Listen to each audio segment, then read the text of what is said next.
Hi, Donald here with Floating Feathers Kayak Fly Fishing School, here again with another tips and tricks for kayaking. Today we're talking about drip rings on your paddle and what do they do and how can you make them work better for you. So, drip rings, what are they? Well, these little rings that come in the back end of your paddle. They are designed to keep the water from coming down your paddle shaft and back into your hands, back into your kayak, and getting you wet and getting all your stuff in your kayak wet. One of the biggest concerns or biggest reasons that a lot of water comes down the shaft is because a lot of people put too much of the blade into the water. So they're trying to put this much of the blade and part of the shaft, or maybe this part of the blade, all the way into the water. And what happens is that there is no way for this water to get off this blade, so it has to run down the shaft. And so it runs down that shaft and gets all the way into your hands, and now your legs are wet, your torso's wet, whatever's wet, it's flinging water everywhere. So take a paddling class if you haven't. Learn how to paddle. Make sure that you're using just a part of the blade that you need to, which is about this much of the blade, right? But if another contributor to getting water down the shaft is a lot of times in kayak fishing and kayak fly fishing, we tend to have a high paddle stroke, right? We try to go way up here. And then because that's just the way that a lot of kayak fishers paddle, as opposed to a lower paddle stroke, which the blade barely gets above the shoulder or barely even with the shoulder. A high paddle stroke goes above the shoulder blade. So you can see on a high paddle stroke that height is going to get that angle really, really easy for that water to run down the shaft of your blade. So these neat little drip rings are there to stop the water, or at least prevent the water as much as possible from coming down that shaft. So one of the ways you can do that is do not have that paddle ring all the way to the end of your blade. If you do this, you will not stop very much water from coming in, because it's just going to hit that and pour right over, and then you're going to get all down your shaft. So I like to put this about 6 to 8 inches from where the shaft meets the actual blade. You can go about 10 inches if you want. If you have an awesome bending branches blade like this, you can go to where the numbers stop on either side of that blade, and that's actually a really good spot to have those, just as you know it's in the same spot every time.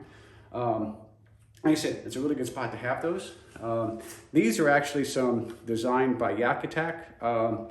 These are no drip. They've got a little catch in there, if you can see that. It's like a little drip ring within a drip ring, so it catches that water and then pushes it out to the outside, and it doesn't let it come over as well. And they're a little stiffer than some of the drip rings that come with standard paddles, so it's a little harder for that water to push it over. But again, about 6 to 8, maybe 10 inches away from where the paddle blade meets the paddle shaft. You don't want it so far up that it's not doing any good either, because that's not doing much good. By the time the water comes down here, it's already inside the kayak. That's why I like to go about 6 to 8 inches. Like I said, you can put on those numbers if you want. I usually go about 6 to 8 inches.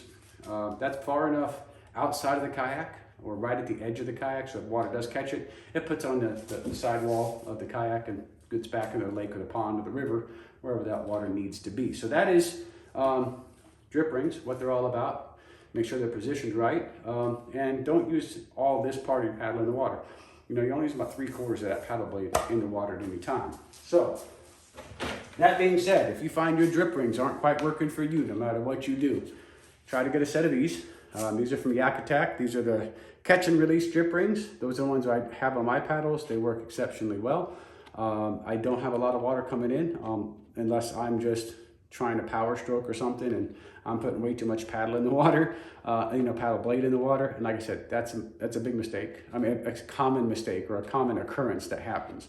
The other one with our high angle strokes is kayak paddlers, is kayak fishermen and fisherwomen. We just tend to have a high angle stroke, and that high angle stroke is going to try to put more water into that kayak. So position your drip rings right, 6 to 10 inches. I like the 6 to 8 inch range. And don't put your paddle blade, don't put all of your paddle blade in the water. You only use about 75–80% of that paddle blade at any one time.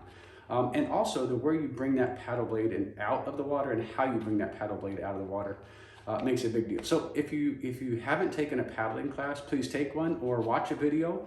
I'll be doing some videos later on. Hopefully they'll be on the channel at some point on proper paddling techniques. And if you draw that paddle blade out of the water correctly, you'll get a lot less water every single time, no matter what kind of drip ring you're using.